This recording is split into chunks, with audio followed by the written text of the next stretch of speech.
বন্ধুরা, জেলার সবচেয়ে বড় আধিকারিক ডিএম অঞ্জলি শর্মা এক সকালে সাধারণ পোশাকে কোনো সরকারি আড়ম্বর ছাড়াই সবজি কিনতে বাজারে পৌঁছান। তার মুখে ছিল সরলতা, চালচলনে আত্মবিশ্বাস, কিন্তু কারোর কোনো ধারণাই ছিল না যে এই মহিলাই এই জেলার ডিএম। অঞ্জলি সোজা একটি ঠেলার কাছে গিয়ে দাঁড়ান, যেখানে প্রায় ৩০ বছর বয়সী এক সবজিওয়ালি সবজি বিক্রি করছিলেন। অঞ্জলি হেসে তাকে সবজির দাম জিজ্ঞেস করতেই তখনই একটি ছোট বাচ্চা দৌড়ে এল এবং ওই মহিলাকে জড়িয়ে ধরে বলল, মা, আমাকে স্কুলে দিয়ে এসো না, দেরি হয়ে যাচ্ছে, নইলে টিচার বকবেন। সবজিওয়ালি বলল, বাবা, একটু দাঁড়া, আমি আগে এঁকে সবজিটা দিয়ে দিই, তারপর তোকে দিয়ে আসব। বাচ্চাটি জেদ করতে লাগল, না মা, এখনই চলো না প্লিজ, অনেক দেরি হয়ে গেছে। এসব দেখে ডিএম অঞ্জলি বর্মার মন গলে গেল। তিনি হেসে বললেন, আপনি বাচ্চাটিকে স্কুলে দিয়ে আসুন, আমি আপনার দোকান সামলাচ্ছি। সবজিওয়ালি একটু ইতস্তত করলেন, কিন্তু অঞ্জলির বিশ্বাসভরা কণ্ঠস্বর তাকে সাহস দিল। তিনি বললেন, ঠিক আছে বোন, আমি তাড়াতাড়ি ফিরে আসব। এবং তারপর তিনি তার ছেলেকে নিয়ে স্কুলের দিকে রওনা হলেন। এদিকে অঞ্জলি ঠেলার কাছে দাঁড়িয়েছিলেন, চারপাশের পরিবেশ গভীরভাবে পর্যবেক্ষণ করছিলেন। তখনই একটি মোটরসাইকেল ঠেলার কাছে এসে থামল। তাতে বসেছিলেন ইন্সপেক্টর রাহুল সিং। নামামাত্রই সে কিছুটা ব্যঙ্গ করে বলল, তুই কবে থেকে এখানে সবজি বিক্রি করতে শুরু করলি? এখানে তো এক মহিলা থাকত, সে কোথায় গেল? অঞ্জলি কিছু বলার আগেই সেই সবজিওয়ালি ফিরে এলেন।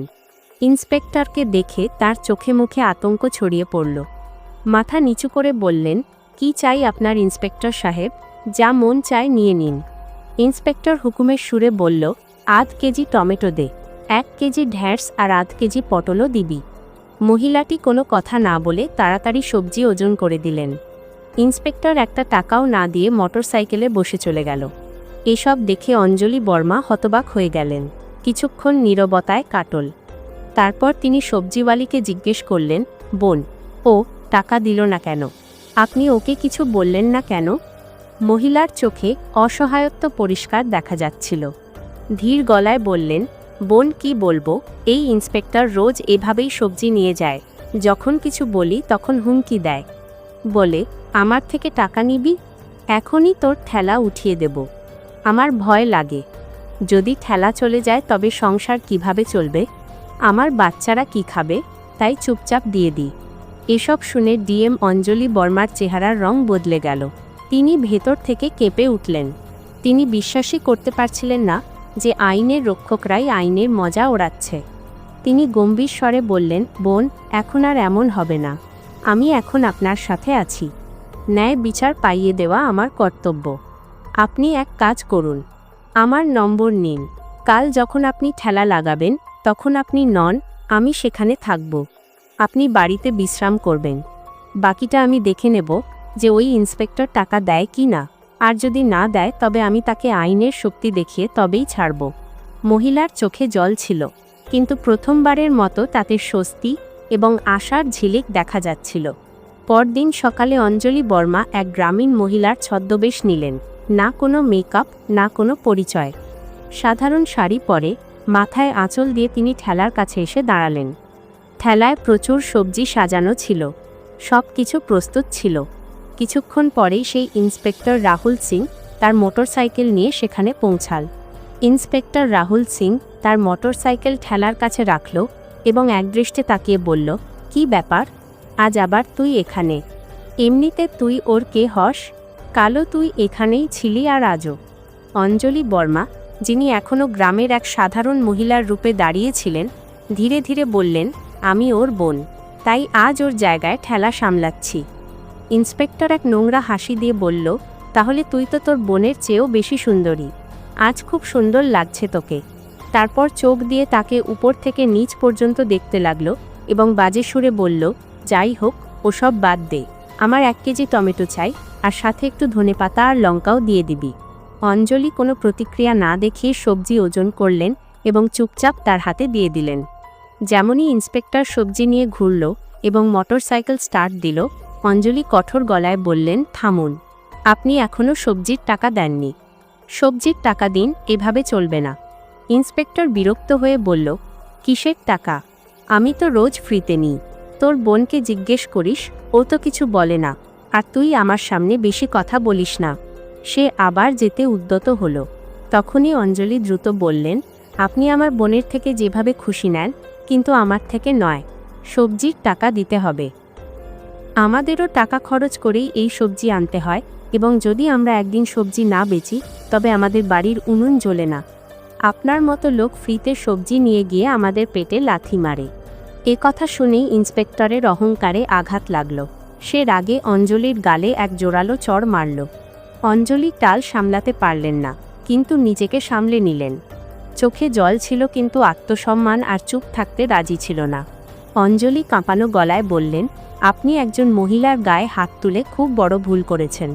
এর ফল আপনাকে ভুগতে হবে। ইন্সপেক্টর আরও রেগে গেল। রাগে চিৎকার করে বলল, তুই আমাকে শেখাবি? তোর এত বড় স্পর্ধা? এখনই দেখাচ্ছি। তারপর সে অঞ্জলির চুল ধরে টানল। অঞ্জলি ব্যথায় আর্তনাদ করে উঠলেন, কিন্তু চুল ছাড়িয়ে বললেন, এসব খুব অন্যায় হচ্ছে। আমি তোমার বিরুদ্ধে রিপোর্ট লেখাবো। তোমাকে সবজির টাকা দিতেই হবে। কিন্তু ইন্সপেক্টর নিজের ক্ষমতার নেশায় মগ্ন ছিল। বলল, রিপোর্ট? তোর এত ক্ষমতা? তুই এক সবজিওয়ালি আর আমি এই থানার ইন্সপেক্টর। আমি তোকে এখানেই দাঁড়িয়ে দাঁড়িয়ে কিনতে পারি। বেশি কথা বললে উল্টে তোকেই জেলে ভরে দেব। এতটুকু বলে সে মোটরসাইকেল স্টার্ট দিয়ে সেখান থেকে চলে গেল। অঞ্জলি রাগে কাঁপছিলেন, কিন্তু তবুও তিনি নিজেকে সংযত রাখলেন। তিনি জানতে চাইছিলেন যে এই ইন্সপেক্টর কতটা নিচে নামতে পারে। কিছুক্ষণ ঠেলার কাছে বসার পর তিনি সবজিওয়ালিকে ফোন করলেন এবং বললেন, এবার তুমি ঠেলায় চলে এসো। সবজিওয়ালি আসতেই অঞ্জলি সেখান থেকে চুপচাপ বেরিয়ে গেলেন। বাড়ি গিয়ে তিনি তার সাধারণ পোশাক বদলালেন এবং হলুদ রঙের সালোয়ার স্যুট পরে একজন সাধারণ মহিলার মতো কোনো পরিচয় ছাড়াই থানায় পৌঁছালেন। থানায় পৌঁছাতেই তিনি দেখলেন যে ইন্সপেক্টর রাহুল সিং সেখানে নেই। একজন হাবিলদার ডেস্কে বসেছিল। অঞ্জলি সোজা তাকে জিজ্ঞেস করলেন, আমাকে রিপোর্ট লেখাতে হবে। ইন্সপেক্টর রাহুল সিং কোথায় এবং SHO সাহেবের সাথে দেখা করতে হবে। হাবিলদার উত্তর দিল, ইন্সপেক্টর সাহেব কিছু কাজে বাড়ি গেছেন এবং SHO সাহেবও ফিল্ড ভিজিটে বাইরে গেছেন। আপনি চাইলে কিছুক্ষণ বসতে পারেন। অঞ্জলির চোখে এখন ন্যায় বিচারের আগুন জ্বলছিল, এবং এই আগুন এখন থামার নয়। থানায় কিছুক্ষণ কাটার পর হঠাৎ দরজা খুলল এবং ভেতরে SHO নরেশ কুমার প্রবেশ করলেন। ভারী পায়ে ভেতরে আসতেই তার নজর হলুদ রঙের সালোয়ার স্যুট পরা সেই সাধারণ দেখতে মেয়েটির ওপর পড়ল, যিনি আর কেউ নন বরং DM অঞ্জলি বর্মা ছিলেন। নরেশ কুমার কড়া গলায় জিজ্ঞেস করলেন, তুমি কে এবং এখানে কেন এসেছ? অঞ্জলি শান্ত স্বরে বললেন, আমাকে রিপোর্ট লেখাতে হবে। এটা শুনে নরেশ কুমার ব্যঙ্গ করে হাসলেন এবং বললেন, রিপোর্ট লেখাতে হলে আগে কিছু খরচপাতি এনেছ? এখানে রিপোর্ট লেখার জন্য 10 থেকে 20 হাজার লাগে। এনে থাকলে বের করো চটপট, তারপর তোমার রিপোর্ট লেখাচ্ছি। এটা শুনেই অঞ্জলি বর্মার মুখ শক্ত হয়ে গেল। তিনি গম্ভীর স্বরে বললেন, কিসের টাকা? রিপোর্ট লেখার জন্য কোনো ফি লাগে না। আপনি ঘুষ চাইছেন কেন? নরেশ কুমার হাসতে হাসতে বললেন, তোমাকে কে বলল যে ফ্রিতে রিপোর্ট হয়? এখানে যে আসে নিজের ইচ্ছেও টাকা দেয়, আর যদি না দেয় তবে তার রিপোর্ট লেখা হবে না। এখন তোমার ইচ্ছে। অঞ্জলি দীর্ঘশ্বাস নিলেন। তারপর বললেন, ঠিক আছে নিন 10 টাকা, এবার রিপোর্ট লিখুন। টাকা নিতেই নরেশ কুমার জিজ্ঞেস করলেন, বলো কার বিরুদ্ধে রিপোর্ট? অঞ্জলি গম্ভীর হয়ে বললেন, ইন্সপেক্টর রাহুল সিংয়ের বিরুদ্ধে। তিনি এক সবজি বিক্রেতা মহিলার সাথে অভদ্র আচরণ করেছেন। রোজ তার ঠেলা থেকে টাকা না দিয়ে সবজি নিয়ে যান, এবং যখন আমি প্রতিবাদ করলাম তখন আমার গায়ে হাত তুলেছেন। আমি এর বিরুদ্ধে কঠোর আইনি ব্যবস্থা চাই। নরেশ কুমারের মুখ কালো হয়ে গেল। ঘাবড়ে যাওয়া ভাব তার মুখে পরিষ্কার দেখা যাচ্ছিল। সে তোতলাতে তোতলাতে বলল, উনি তো আমাদের থানার সিনিয়র ইন্সপেক্টর, আর এমনিতে কেউ যদি ফ্রিতে জিনিস দেয় তাতে কি ভুল আছে? আমরা পুলিশ, একটু আধটু চলে। অঞ্জলি এখন সব বুঝে গেছেন। এই ব্যবস্থাটা ভেতর থেকে পচে গেছে। এরা কেবল ইউনিফর্ম নয়, গরিবের অসহায়তার সওদা করছে। তিনি কিছু বললেন না, শুধু চুপচাপ থানা থেকে বেরিয়ে গেলেন, কিন্তু তার চোখে এখন আগুন জ্বলছিল। পরদিন সকালে DM অঞ্জলি বর্মা ইউনিফর্ম পরে গাড়ি নিয়ে সোজা সেই থানায় পৌঁছান। সাথে তার সরকারি গার্ডরাও ছিল। থানার গেটে ইউনিফর্মে তাকে দেখে সমস্ত স্টাফ হতভম্ব হয়ে গেল। ভেতরে ঢুকতেই ইন্সপেক্টর রাহুল সিং এবং SHO নরেশ কুমার দুজনেই উপস্থিত ছিলেন। দুজনের চেহারার রং উড়ে গেল যখন তারা সামনে সেই একই মেয়েকে দেখল যাকে তারা অপমান করেছিল। কিন্তু আজ তিনি সাধারণ মহিলা ছিলেন না, বরং জেলার DM ছিলেন। ঘাবড়ে গিয়ে দুজনেই একসাথে বলে উঠল, আপনি কে? আর এই ইউনিফর্ম কেন পরেছেন? অঞ্জলির চোখ এখন একজন আধিকারিকের মর্যাদায় জ্বলছিল। তিনি গম্ভীর স্বরে বললেন, ইউনিফর্ম দেখতে পাচ্ছ না? আমি এই জেলার DM অঞ্জলি বর্মা। আর আমি এখন সব জেনে গেছি যে এই থানায় কিভাবে গরিবদের ভয় দেখানো হয়, তাদের কাছ থেকে টাকা আদায় করা হয় এবং আইনের নামে অত্যাচার করা হয়। দুজনের পায়ের নিচ থেকে মাটি সরে গেল। ভয় তাদের গলা কাঁপতে লাগল। ম্যাডাম, এসব কি বলছেন আপনি? যদি আপনি সত্যিই DM হন তবে আমাদের কোনো ID দেখান। অঞ্জলি কোনো কথা না বলে নিজের ব্যাগ থেকে সরকারি পরিচয়পত্র বের করে নরেশ কুমারের সামনে রাখলেন। ID দেখে নরেশ কুমারের হাত কাঁপতে লাগল। তার মুখ থেকে সব রং উড়ে গেল। তৎক্ষণাৎ হাত জোর করে নিচে ঝুঁকে বলল, ক্ষমা করে দিন ম্যাডাম, আমি জানতাম না যে আপনি DM ম্যাডাম। আমার খুব বড় ভুল হয়ে গেছে। পেছনে দাঁড়ানো ইন্সপেক্টর রাহুল সিংও ততক্ষণ ভয় পেয়ে গিয়েছিল। সেও হাত জোর করে বলল, ম্যাডাম জি, ক্ষমা করে দিন, যা হয়েছে ভুলবশত হয়েছে, ভবিষ্যতে আর কখনো হবে না। দুজন আধিকারিকই এখন লজ্জায় মাথা নিচু করে দাঁড়িয়েছিল, কিন্তু DM অঞ্জলি বর্মার গলায় কোনো নম্রতা ছিল না।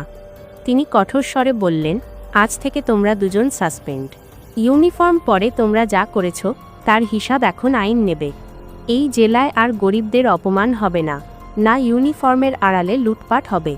তারপর তিনি পেছনে দাঁড়ানো স্টাফদের নির্দেশ দিলেন, এদের দুজনকে অবিলম্বে বরখাস্ত করা হোক এবং এদের বিরুদ্ধে বিভাগীয় তদন্ত শুরু হোক। পুরো থানা এখন নিশ্চুপ ছিল।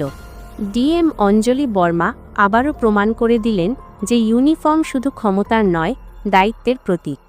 DM অঞ্জলি বর্মা কড়া নজরে দুই অফিসারের দিকে তাকিয়ে বললেন, তোমরা দুজন ক্ষমার যোগ্য নও।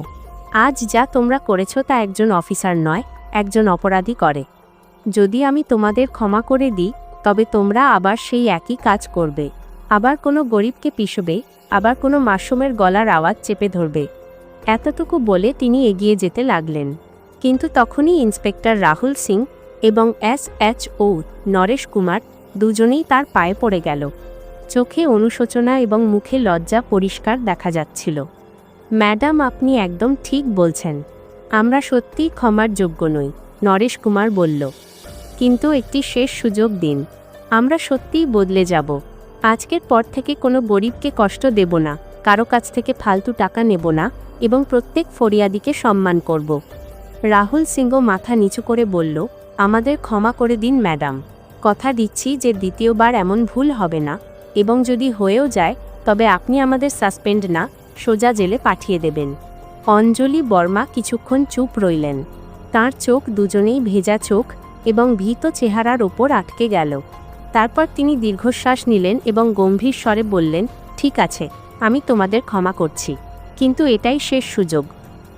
এরপর যদি কোনো গরিবের অভিযোগ আমার কাছে পৌঁছায়, যদি আবার কেউ বলে থানায় অবিচার হয়েছে, তবে আমি তোমাদের শুধু সাসপেন্ড নয়, জেল হাজতে পাঠাব এবং এবার কোনো ক্ষমা হবে না। দুজন অফিসারই মাথা নিচু করে নিলেন। তাদের আত্মসম্মান চুরমার হয়ে গিয়েছিল, কিন্তু এখন তাদের মধ্যে শুধরানোর একটা সত্যিকারের ঝলক ছিল। অঞ্জলি বর্মা থানা থেকে বেরোনোর সময় এক নজর পুরো স্টাফের ওপর দিলেন এবং বললেন, পুলিশের ইউনিফর্ম ভয় দেখানোর জন্য নয়, ভরসা দেওয়ার জন্য হয়। এই ইউনিফর্মের সম্মান তখনই হবে যখন এটি পরিধানকারীরা নিজেরা সম্মান দিতে শিখবে। DM চলে যেতেই পুরো থানায় নিস্তব্ধতা নেমে এল। সবার মুখে লজ্জা এবং চিন্তার রেখা ছিল। সেই দিনের পর থেকে পুরো থানা যেন বদলে গেল। এখন না কেউ ঘুষ নিত, না কোনো গরিবের আওয়াজ চেপে ধরা হতো। প্রত্যেক ফরিয়াদির কথা শোনা হতো, রিপোর্ট বিনা পয়সায় লেখা হতো এবং রাস্তা থেকে বাজার পর্যন্ত সব জায়গায় পুলিশ মানুষকে সাহায্য করতে দেখা যেতে লাগলো।